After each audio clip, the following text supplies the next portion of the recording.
If I start getting hyped about extrinsic things, it's a freaking wrap. But as I've gone on this journey, every step where I'm like, okay, now I've reached the pinnacle, now I'm in it. Every freaking step, I'm like, oh my God, the next step, holy shit. Every time I'm like, I got it. I'm like, no, you don't. But on this continual evolution, especially this last 7-year stint, I honestly believe I'm 56. I kind of found who I am. But the shit took 56 years. This is All Things Fitness and Wellness, hosted by Krissy Vann. Together, we're uniting industry thought leaders and fitfluencers on the mission to inspire innovation and encourage people to live a life fit and well. On today's episode, we welcome Steve Hess. Steve is a leader in sports science and wellness who reshaped the Denver Nuggets performance strategy, overseeing their training and nutrition. He even designed their weight room, which now carries his name. Moving from the NBA to leading Panorama Orthopedic and Spine as Chief Performance Officer and operating the Panorama Wellness and Sports Institute, he's driving change in the exercise world and helping everyone reach their potential. On this episode, he shares his adventurous ride into the fitness industry, but most importantly, he elaborates on the valuable lessons he gathered along the way and offers numerous takeaways for those seeking a path to not just strive for more, but appreciate the journey along the way. Before we get to it, be sure to hit like and subscribe. We have new podcast episodes weekly featuring industry thought leaders and influencers. I'm your host, Krissy Vann, and this is ATFW. Steve, I'm so thrilled to have you join me. First of all, when was the seed planted in you that you wanted to have a career in the fitness industry? It was everything I wanted to do my entire life. Was considering being an orthopedic surgeon. I don't know if that was the exact thought at 6, but that was kind of my view on the whole thing. But ultimately, from a very young age, I grew up in South Africa. I was inundated around sports, physical activity. Krissy, when people are like, that was my calling on everything. It was my calling. That's all I know. I really appreciate when people have such a deep understanding of that as a young age, and I can actually really relate to that. I always knew I wanted something in communication. It develops as you get older. I mean, I started as a child being like, I want to be an actor, and then eventually it evolved, and that's how I ended up in TV and doing this. And so I deeply understand where you're like, I don't know why, but it was my calling inside of me, and it's this inner knowing. It's another thing when you actually follow through with that. So talk to me a little bit about your relationship with physical activity as a kid, because you say you rocked sports. So what were the sports of choice and how did that help shape you? Okay, Krissy. So growing up in South Africa, I played cricket, rugby, soccer, softball, and I rode horses. Did you sleep? So here's the thing, like even, man, look, and this is a whole other conversation. But when it comes to the specifics, of being able to function at a high level, I think a lot of times, if you're able to progress in the realm that you are, I think great thing happens. And both my mom and my father allowed me to do what I needed to do. And it wasn't always optimal, but I didn't spend a ton of time sleeping. I never have, but I do understand the importance of it. So I'm not like, oh my God, don't sleep. I just didn't spend a ton of time sleeping. Well, it's definitely served you well. So you had this inner knowing as a child. You're very athletic, so you understand the importance of movement, sport, exercise. So when it came time to actually choose a career path, you were in South Africa. I know you didn't stay there. So what route did you go from an education perspective? What did that look like? Okay, so my parents got divorced when I was young, when I was 6, and my father moved to London. And living in South Africa, there were definitely political issues that my family did not endorse. So he was 100% of the understanding that immediately when I graduated high school, he would move me out to London. So when I graduated high school, I was actually in boarding school. I moved to London. Now, when I moved to London, it was kind of weird because it was a huge shift in my life. So my father had said to me, look, this is the understanding. There's mandatory military service in South Africa. We're not doing that. As soon as you finish schooling, you're moving to London. So I got a high school in South Africa. You write an external exam, and you either pass, you get a pass, fail, or university pass. Krissy, at school, I sucked. Like I didn't go to class. I hated class. I absolutely sucked. So when I got a university pass, I was shocked. I'm like, holy shit, I cannot believe I got a university pass. But I'm like, this is the coolest ever. So I moved to London. So when I landed in London, I'm staying with my pops, and he says to me, here's the deal. The minute you get into college, I'll take care of you. But up until that point, and I grew up, we didn't have anything, but I never knew we didn't have anything, which is really weird. But I rolled to London, and my dad's like, here's the deal, my guy. When you get into college, I'll take care of you. Up until then, get a job. I'm not giving you a cent. So I'm like, cool. The dude didn't give me a cent. Like, Krissy, if I wanted to go to the movies, he had an ashtray with change and with pennies. I'd have to take the pennies out of the ashtray. I'd go to the movie, I'd drop it, and I'd be like, the lady at the movie is like, what do you want me to do with this? I'm like, well, it's money, right? That's how it went. So I'm like, excuse my language, but I'm like, no, give this. It to me. Yeah. I'm locking in, and I'm like, here we go. I applied to 22 universities. Wow. I got one acceptance, Ithaca College. And they said to me, I can spend a semester in London, and then if my GPA is above a 3.5 and I do my SATs, they'll consider driving me into the physical education program. So at that point, and now you got to understand, I didn't know how to study. I had very little direction, but I'm like, I'm doing this. And I started my first semester in London, which I hated. I was doing macroeconomics. Ooh, but I'm like, I'm not locked quite in. riveting. Krissy, the worst. So after my first year, I killed it. And they're like, okay, you can get into the exercise science department, which I applied to in upstate New York. Now, understand this. Never been to upstate New York. Yo, I came from Cape Town in the middle of December with my little suntan and my colored backpack. My pops drops me off in Ithaca and it's like, cool, I'll see you in 3 months. I'm like, what have I done? I lived in the Hudson Heights, which were like log cabins. My roommate was a senior. He was a music major. This dude and I did not talk the whole semester. I'm like, I hated every minute of my freshman year. I hated every 3 minutes of my sophomore year, but I'm like, I got to stick it out. And by my junior year, I'm like, this is the coolest shit ever. So I got an undergraduate degree in cardiac rehabilitation.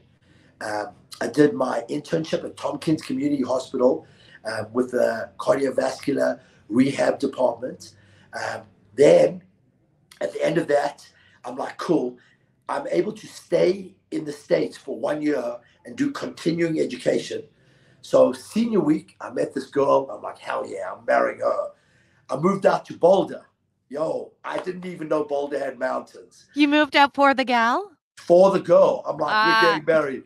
So my pops is like, yo, Steve, it's a little early. I'm like, I got this. Moved out to Boulder. So the first night I go to bed, I wake up, I'm like, holy shit, this place is beautiful. That lasted 2 weeks. So I'm like, okay, out of principle, I don't know what I'm going to do, but I'm going to find a spot. Drove down to Denver. I got an apartment on Colfax on Vine Street, okay? So there was a liquor store on one end and there was a disco on the other end, right? I got this apartment, 1 bedroom walk-up apartment. I got a job at the athletic club at Denver Place. The best thing I ever did. 20 years later, I ended up owning the athletic club at Denver Place and we named it Forza. And that's where I met my wife prior to that. So my wife like hung with me and she's like, okay, I'm like, it was amazing. I went back to Ithaca to get my master's degree in sports medicine. And then I came back to Colorado and so the journey continues. Cool as shit.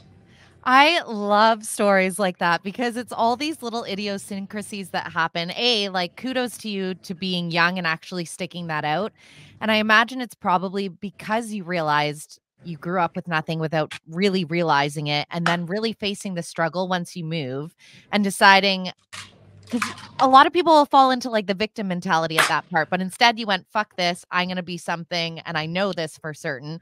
Starting school, not loving it, but then ultimately realizing this is your passion and something that you're good at.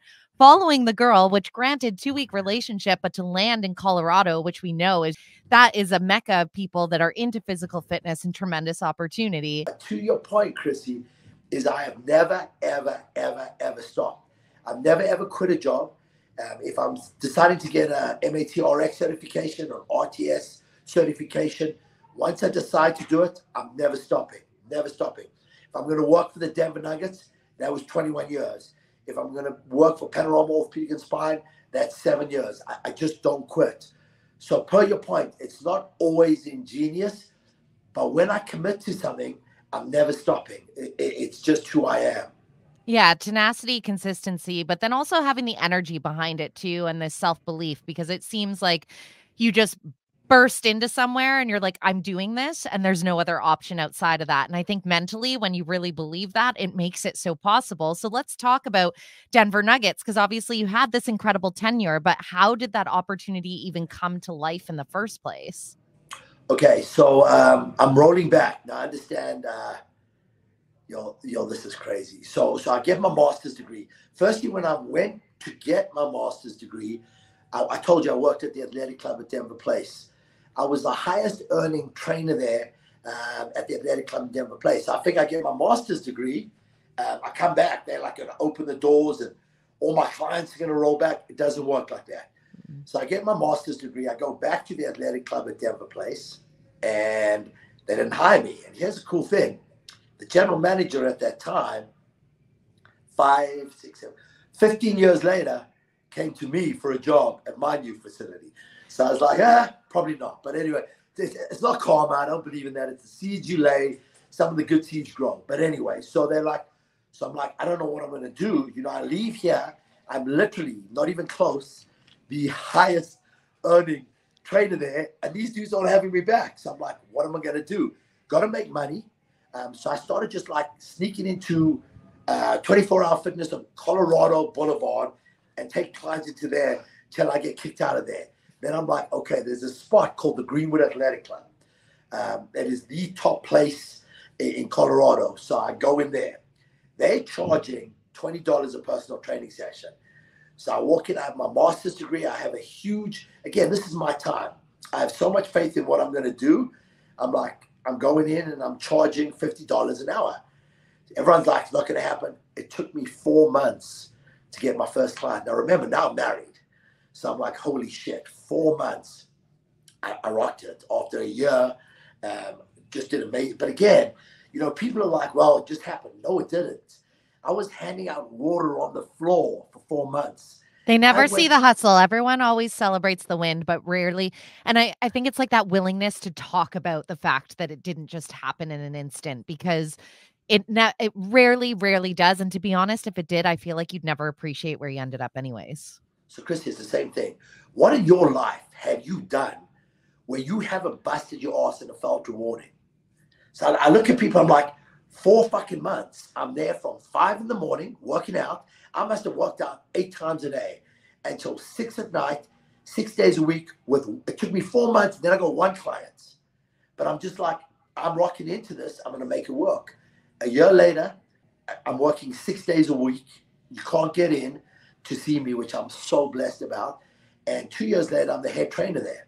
So I'm the head trainer there. And all of a sudden, I get a call from the general manager of the Denver Nuggets, Alan Bristow. Hey, look, we want to create a relationship with you guys. We're going to hire a part-time strength coach to work under you. We want to create this relationship with Greenwood. So I'm like, fuck that. I'm getting the job. So I go home, tell my wife, I'm going to work for the Denver Nuggets. She's like, Steven, you don't know anything about basketball. Krissy, I don't know where the free throw line is. I was like, not a problem.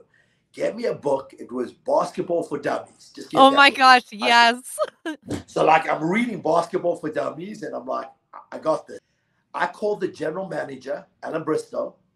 Then I called Bill Hanslick, who was a coach, and the athletic trainer, Jim Gillen, for 4 months, every single day. Eventually, I think Alan Bristow and Hanslick was like, Jim, just hire this dude. So I get the You're like, job. make it stop. The only way to do this is to just let him in. He's killing us. Please make it stop. So I get the job. So now I'm the head trainer at Greenwood Athletic Club, and the owner, amazing guy, Jay, he's my boy. He was like, we'll support you in whatever you need. And I'm working part-time for the Denver Nuggets, but it's not really part-time.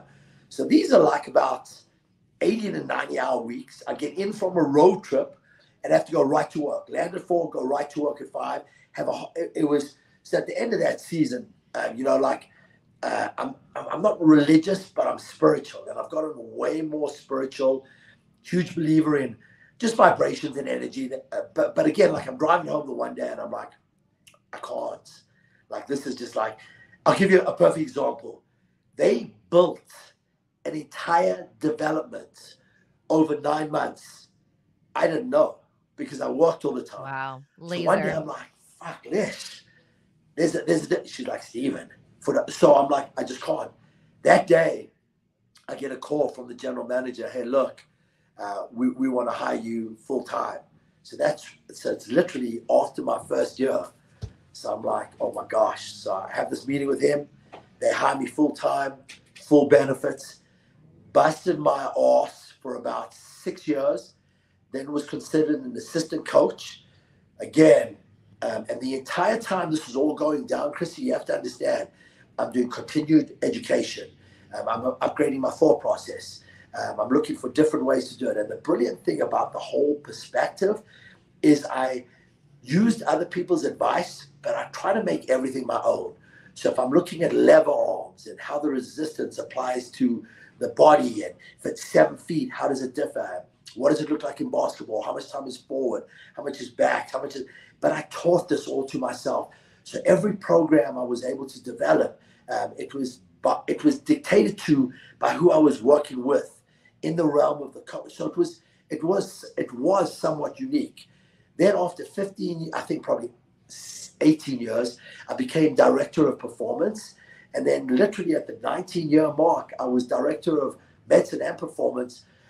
So myself, I was put in charge to run the entire thing.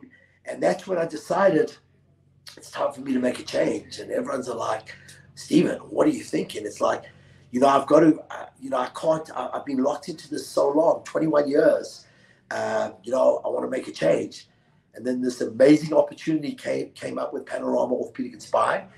That lasted 7 years. And now this is another change, which I've chosen to do. It's like that's my thing. It's like, I'm always looking, here's what I believe within myself. And that's all I can say. If I continuously stay interested in what it is I'm trying to achieve, and here's what I also understand within my life, everything we achieve, it's intrinsically who it is that we are. So if you start getting motivated by extrinsic, if I start getting hyped about extrinsic things, it's a freaking wrap. But as I've gone on this journey, every step where I'm like, okay, now I've reached the pinnacle, now I'm in it. Every freaking step, I'm like, oh my God, the next step, holy shit. Every time I'm like, I got it. I'm like, no, you don't. But on this continual evolution, especially this last 7-year stint, I honestly believe I'm 56. I kind of found who I am. But the shit took 56 years. And if I didn't go through the struggles that I went through, but didn't just, so here's the thing, huge believer, life doesn't come at us, it comes through us. Everything we are comes through us. We are not victims. We create the existence we want to be in. And a lot of times, if you can't sit with yourself, you've lost the plot. But again, it's been a 56-year project, and now I kind of feel cool. Now I'm at baseline. Well, and you highlight, I think that you and I subscribe to a lot of similar philosophies. Maybe that's, I'm like, the energy is so good. But what you're saying is so true, because the whole world is also designed a little bit to detract us from that. There are a million ways to be distracted. There are a million ways to not sit with yourself. There are a million ways to not actually sit in stillness and do the listening. And it sounds like every single step that you took was just improving that relationship with that inner knowing and leaning into it. How did you cultivate that trust in yourself? Because I hear what you're saying, especially when you reach that pinnacle with Denver Nuggets, you have this great opportunity and then to all of a sudden turn around and say, "Oh, yep, I'm going to switch things up." How did you avoid getting swallowed by the naysayers? Because I do think when you make big decisions like that, it reflects something in other people because of their unwillingness to change, and they try and they want you to stay the same. Humans hate change. Krissy, unbelievable question. Unbelievable question. So don't get it swayed. There are times when I left the Nuggets where I'm sitting on the turf on a fucking massage table with no concept or plan, thinking, what did I do? And I went to and those times weren't like a minute or a day. Those times were like 3 years, like literally 3 years, when I'm not making a comparison. The majority of people would have been like, fuck this, I'm out.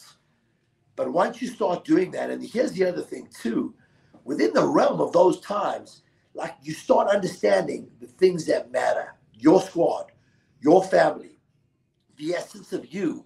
If you're not happy with yourself, it's going to be a long, hard time. And if I had stayed with the Denver Nuggets, and firstly, the Denver Nuggets are an unbelievable organization. I respect Stan Kroenke, Josh Kroenke, every coach I've been with, and the players, those are my dogs. But if I had stayed there, here's what would have happened. I probably would have got divorced. And like the essence of my boys, Jordan and Corey, I would never have had the ability to reignite this deep, intrinsic, highly brilliant relationship with them because I was so locked into career. Not a bad thing, because if I hadn't done that, I'm just saying. But if I hadn't stuck into this new endeavor for 3 years, I wouldn't have got the lessons out of that. But it literally it took like a 3-year transgression. Now at the 7-year mark, it's like I wake up, and it's not always like this, but I do wake up, and I get up at 2:50 in the morning, drop my legs to the side of the bed, and I'm like, fuck yeah, let's go. Then I go hit my coffee, then it's done. And I am jacked. And here's why I'm jacked. I have the ability to change the course of people's lives. They choose to spend time with me. I have this amazing ability to do that. Not for the amazing things that happen when someone succeeds, but for their success. So everyone's like, what legacy do you want to leave? I give a fuck about the legacy I leave. I want to be in the moment.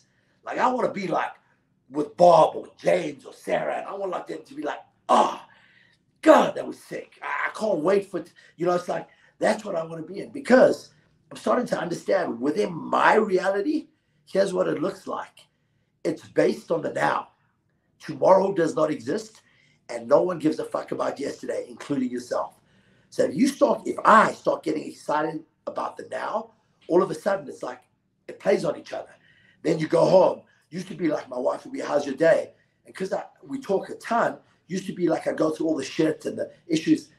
Now I don't, because I'm like, it was fucking great. Out of these 12 sessions, 9 were brilliant. Like 2, but it was like, so how? But what I'm saying is, it's an internal shift. And to make a change, you have to evolve your thought process, but then you have to follow it up. And it's taken me a lot of years to understand that. Well, and I think what you speak to there so well is it sounds like you understand the contrast is part of life as well. I think we get so disillusioned that we're supposed to always be in this land of contentment, happiness, however you want to verbalize it. And you're like, that actually comes from the yin and yang of the things that don't go so well in a day and the things that do. If you didn't have that, you actually wouldn't be living your life. And truthfully, I feel those moments would make life awfully boring as well. Speaking to the fact that we should keep our head where our feet is, always being in the present, but that's way easier said than done for most. I'm curious when you open up about the fact, and I'm glad that you said it, No one sees those times when we do get swallowed up by the self-doubt or the anxiety of making a big, bold decision and making a leap out of what was comfortable, out of what was stable. So obviously fitness has always been a core of your life, but what tools did you use when you were swallowed by those moments of what the fuck did I just do? God damn, that's a great question. Okay, so, wow. All right. So every one of the journeys have been slightly different. Okay. So while I'm getting my undergraduate degree, I go to London in the summer and I'm like, this is my calling. Okay. Now, Stephen, here's the thing, and this is where people get disillusioned. You cannot follow if you want to be different. If you want to be different, take a path. And it's not always going to be right, but take a fucking path. So I go to London and I'm like, okay, I'm going to buy a bike. I'm going to buy a backpack. I'm going to buy 10 pounds weights. I'm going to cycle to people's houses and I'm going to train them. So firstly, going into this whole arena, both my mom and my dad are like, my dude, you're on crack. You're never going to make any money. Like, what are you talking about? I'm like, stop. So my first summer, now I've been in Ithaca literally one year. And I did that, started off with one. By the end of the summer, I got 10 clients a day, right? 10 pounds per client. So I'm making 100 pounds a day. At that time, it was pretty close to $200, right? And I'm not paying any bills. And I'm busting the shit out. At the end of the summer, I have a fitness group that buys the goodwill of my clientele list for 10,000 pounds. And I'm like, what are you talking about? And right then I knew, and I was my own boss. Sold it for, I was freaking loaded. I mean, I'm like, yo, I reached the pinnacle. Then everything I've done up until that point is like, the essence of what I do is I'm doing it.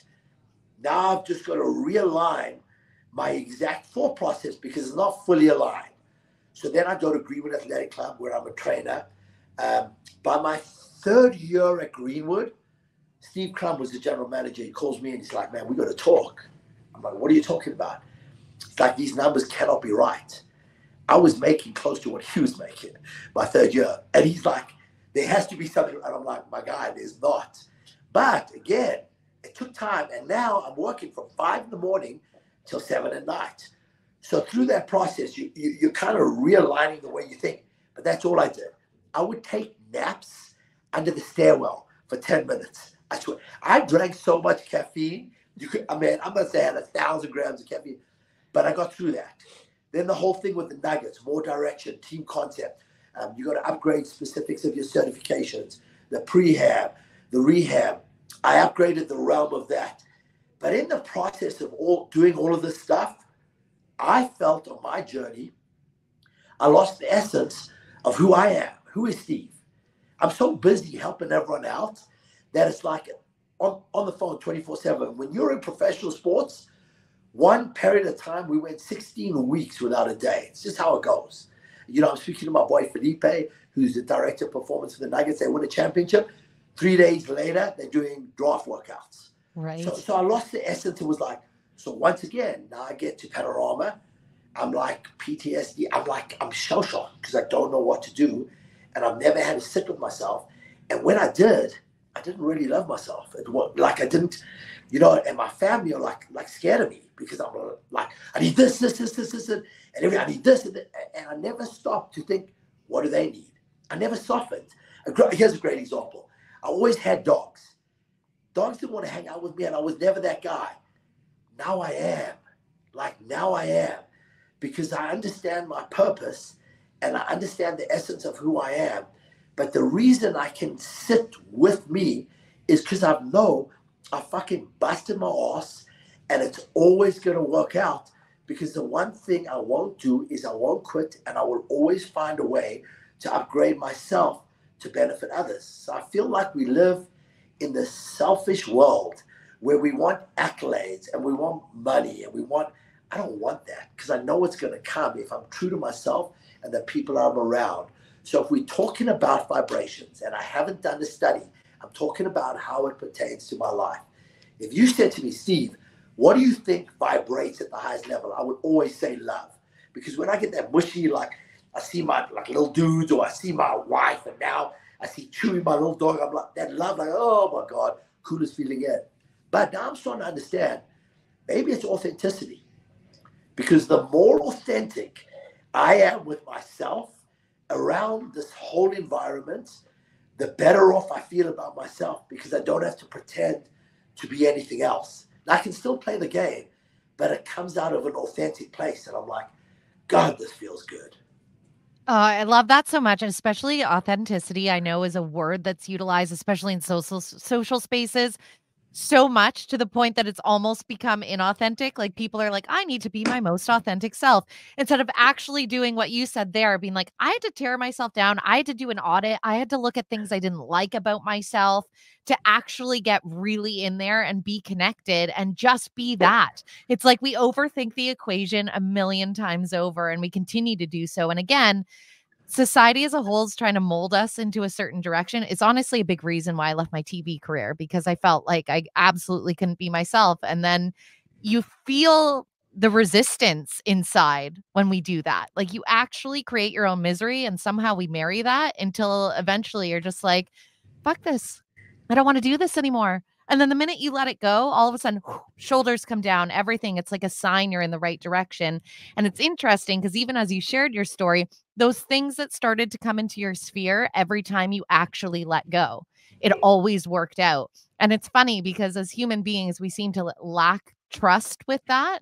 And maybe it's like lack of trust within ourselves. I don't know. But I kind of love that you've had this journey of continuously realizing you're caught up. Like when you speak to the fact that building got built and not even seeing it before your eyes, that illustrates the whole story. How many people allow entire neighborhoods, countries, etc., to completely change around them before they realize their whole life they spent not stopping and looking around? I actually think most humans, and I don't know if you agree, tend to live that way. So, Krissy, firstly, like, I've done a ton of interviews, I've done a ton of podcasts, and I'm blessed. And you're one of the first individuals that I've done anything with that you actually do listen to me and you do hear me. And I am doing the same. I'm not thinking what to say next, but you have an open, honest energy that you're not portraying to be anything you're not, which I 100% love. And I'm in 1,000% agreement where people feel like they have something to prove. So here's my thing. I feel like we all have to look within ourselves to obtain 100% of what we can give at that time. Now, if things aren't going right or whatever it is, just that 100, it's an effort-based concept. And in the realm of that, all it is, my process is me against me. And I just want to continuously, authentically improve the essence of who I am. To do that, I have to know who I am. And you're 100% right. When I see everything, and the only reason I can say when I see it, because I've been there, when I see Instagram and the projection that people are rolling towards, it's an inauthentic projection because it all has to be scripted. And a lot of times I feel you get lost in the present time. So I went to Denver Health had this amazing gala on Saturday night. And normally I'm like, Mr. Pictures and who am I around? And we were blessed to be around amazing people. And I went with my youngest son, Corey, and I went with my wife, Alicia. And I said, you know what? I'm sit in the moment. I'm going to enjoy tonight. I don't care. I'm going to enjoy tonight. So I left my phone in my wife's, and I'm just enjoying it. Wow. Like I'm rolling out of there. It's like, holy shit. Like, I don't know, like I just dropped acid. It was like, this was the coolest. I'm like, my eyes were open. Like I wanted to be around my son, my wife, and no one irritated me because I'm like, this is so freaking cool. And I kind of feel we get lost. And again, I'm not judging because I've been there. It's the same as like, what should I post? I don't care. I'm authentically living this amazing freaking life. But it's not easy. I like that you say the not judging, because I'm like, it's the constant learning and unlearning. Like the people that I don't believe the most are the ones that are like, I figured it out and this is the path you should go. It's like, as humans, we're constantly going to sometimes repeat the same patterns, so to speak, but I think you probably catch yourself much earlier than you used to when you are getting caught up because you're like, oh, I'm back here again. I know this feeling. Now I recalibrate. I think it's like we never quite recover from those patterns, but we do catch them a hell of a lot earlier to realign ourselves when that does happen. So I agree with you to an extent, but the reason why I disagree, when I've done this long enough, I've been able to step away from those patterns. And again, so there's hope. Well, no, and again, like I started seeing a psychiatrist. She is freaking awesome. And she just opened up some doors. She didn't search to go down those doors, but she opened up those doors to allow me to forgive myself. So I am fully accountable. But there's certain aspects that it was just amazing because I'm so gung-ho and I see life this way. I expect everyone to roll like me. And the more I've started to understand, I'm me. Krissy, you're you. We are all different. And as soon as I started to understand, just allow. Now, does that mean if someone's going to work with me in the realm of trying to optimize ultimate performance, I'm going to be like, yo, we're just chilling? No, that's not what I'm saying. But the way they do it, I'm allowing their process. And if I've chosen this whole coaching realm, I will adapt more to their process and less out of my eyes so they can apply it. It's the application of the knowledge I'm providing to them so they can grow in that specific field. But how it's changed the essence of who I am, I'm not an angry little dude all the time. Before I'm like, oh, I can't believe he's not doing it this way. I don't give a shit. And in the realm of not giving a shit, it doesn't mean I don't give 200%. And I don't mean I don't push to everyone else giving 200%. But how you do it is different to how I do it. I accept the way you do it, as long as we move in the right direction. I love that. And it's really about, yeah, just doing those little life audits. And I really appreciate that you do highlight taking the time, like in your case. Like, I think that therapy is something that everybody should do, and that inner work is something we should not be shy about.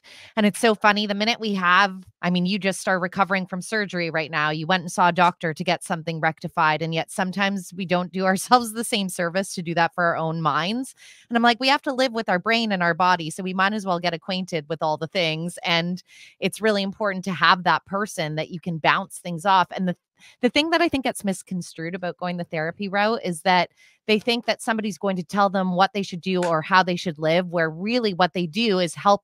You already know, but it's just curiosity in the questions. And eventually you tend to come up with your own answers, and just it allows you to shift those perspectives. So kudos to you to highlighting that, because I know even when I was growing up, there was such a stigma against mental health and having that relationship. And I think it's just fucking great that everybody is being way more open about that. So I just wanted to highlight that specifically for yourself. Now, obviously, you spoke to the fact that your family, that's absolutely something that lights you up inside to a big, big way. But professionally, what's lighting you up right now at 56? I mean, you're still at it, bringing the energy. So what is that thing when you get up at 2:50 in the morning that's making you bounce out of bed?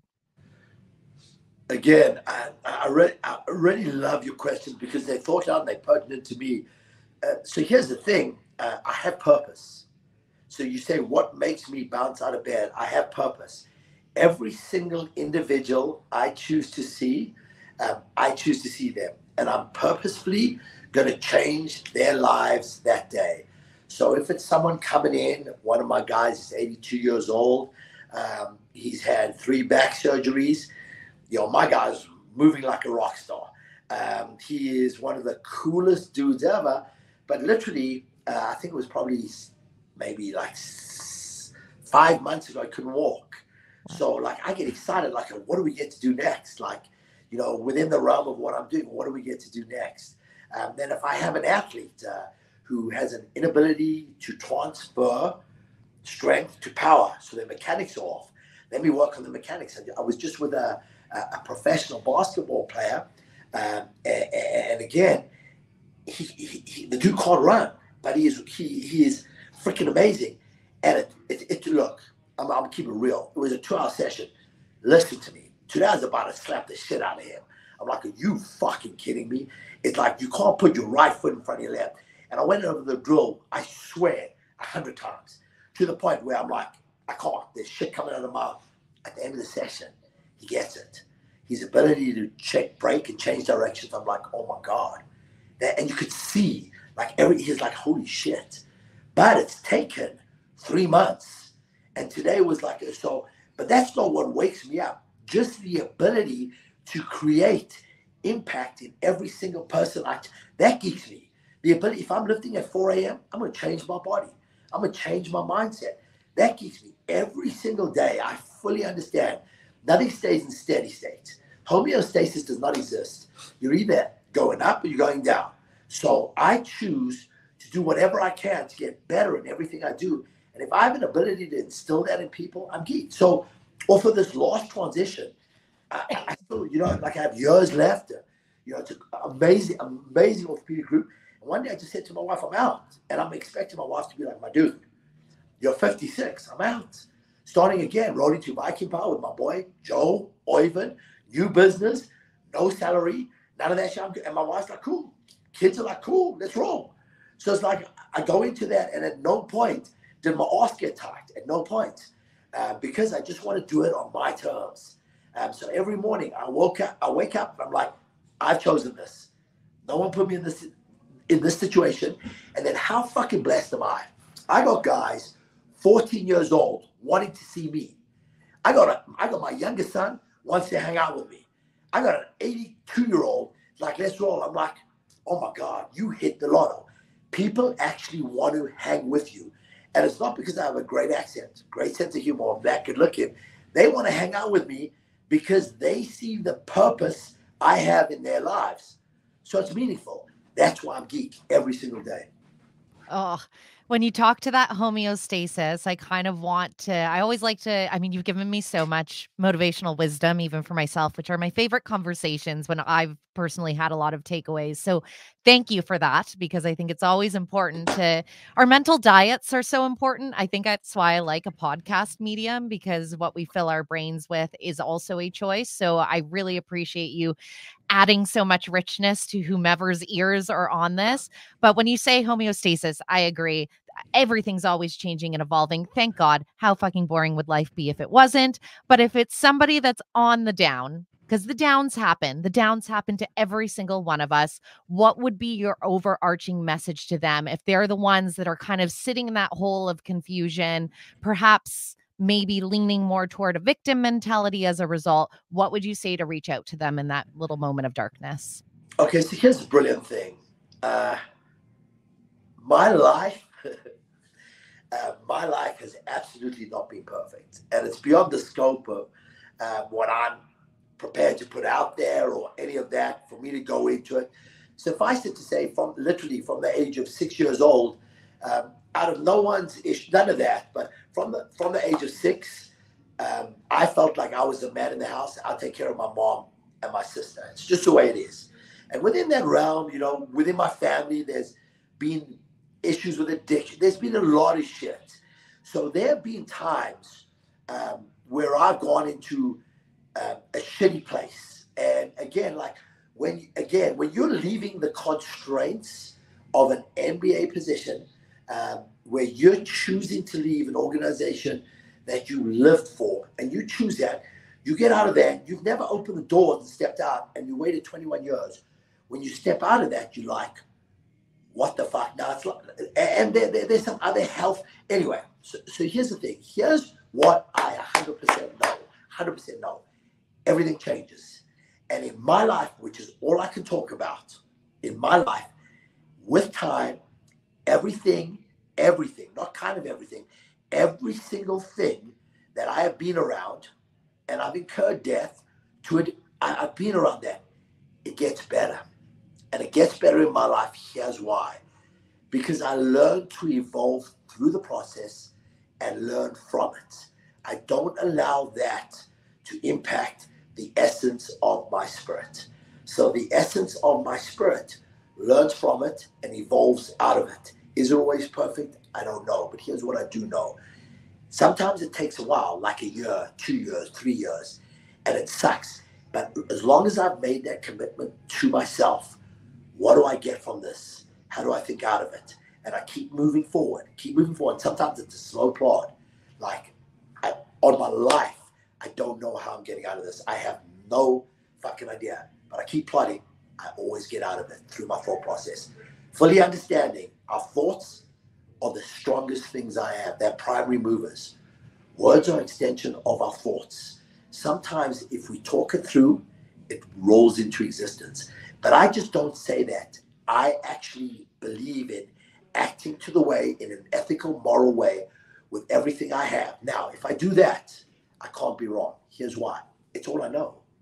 So my knowledge base, Krissy, sits here. So if I'm having a conversation with you right now, and I'm not trying to impress you or the listeners, I'm legitimately saying, I will give you everything I've got at this point in time. How can I be wrong? My advice may not be good or bad, but it's mine. And in the realm of disaster, depression, sadness, if you are a true leader within yourself, you have to find a way to use that to elevate yourself. Fully understanding. And here's a key. It will never, ever be perfect. And it'll never be the way you think it's going to be. And if you're looking for easy, done. Absolutely won't happen. But if you're willing to give me the hard. So one of my boys that I work with is like, crush the hard. If you say, give me the hard, I'm crushing the hard, you changed everything. Oh, Steve Hess, you are a gem of a human. I'm so glad we got connected. Thank you so very much for joining me.